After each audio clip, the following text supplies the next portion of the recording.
US Secretary of State Mike Pompeo insists North Korea is committed to giving up its nuclear arsenal, but says it will be a process and not necessarily an easy one. He's been meeting the foreign ministers of both Japan and South Korea as they try to work together to ensure the deal signed by President Trump and Kim Jong-un is followed through.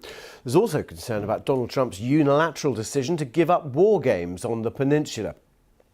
The world should rest assured that the United States, the Republic of Korea, and Japan remain committed to achieving the complete, verifiable, and irreversible denuclearization of North Korea. The U.S. alliances with these two countries are absolutely ironclad. Minister Kong, Minister Kono, and I have developed a close friendship, and together we will continually closely coordinate with respect to North Korea as we move forward together.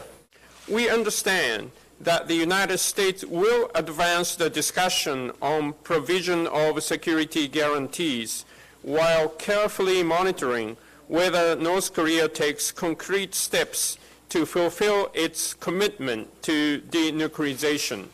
And we also note that no security guarantees have been given yet. Well, let's go to Seoul and speak to Olivia Enos, a policy analyst at the Asian Studies Centre at the Heritage Foundation. The fact that Pompeo has to go and do this just shows how little detail there was in this so-called historic summit, doesn't it?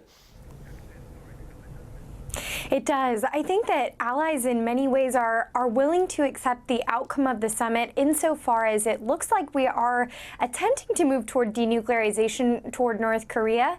But I think that there is really big concern because South Korea largely felt blindsided by the fact that President Trump announced that they are going to suspend, albeit perhaps temporarily, the joint military exercises. It will be interesting to see how Seoul responds to that because in addition to Seoul being concerned, I think Japan is a little bit worried too because the troop presence here in Asia, it's a part of a broader strategy toward Asia. It's not just in place to counter the North Korean threat. So I think we're going to have to watch very carefully to see how that develops. I mean, I suppose his detractors would say this was always going to be the danger of letting President Trump have a one-on-one just with their various translators. Also, just on the war game side, this seems to be something that China, Beijing, has been pushing very hard. Now, why would Beijing want to do that?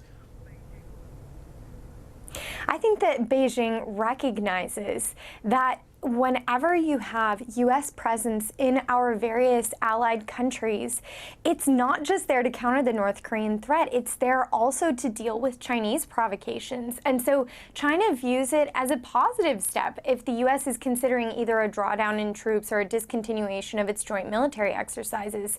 But I think that now Secretary Pompeo and, of course, President Trump are going to have to do a lot of messaging to make it clear that U.S. presence in Asia is going to be enduring and that we're going to continue to have troops here for the foreseeable future. What is different this time from, say, the 1993 draft agreement, where North Korea appeared to promise very many of the same things, really? Frankly, the summit was really high on pomp and circumstance and very low on details and substance. And this is of huge concern. When we look back at the agreed framework or we look back at the six-party talks, it had a lot more additional details or meat on the bones of these types of deals. This one, however, really lacks a lot of substance. Now, the one potentially bright spot of all of this is that, we got at the end of the summit that President Trump and Kim Jong-un are looking forward to potential future meetings, either in Pyongyang, Washington, or perhaps even both. And I think that the goal of both of those meetings should be to really flesh out what the next steps are going to be, and in particular, to emphasize the verification aspect of complete, verifiable, irreversible dismantlement of North Korea's nuclear program. CVID needs to be the goal. And even though that wasn't the commitment in this first joint statement, which only said that North Korea was willing to commit to complete denuclearization, the U.S. needs to be putting verification steps in place now. All right. Okay. Olivia Enos from the Heritage Foundation.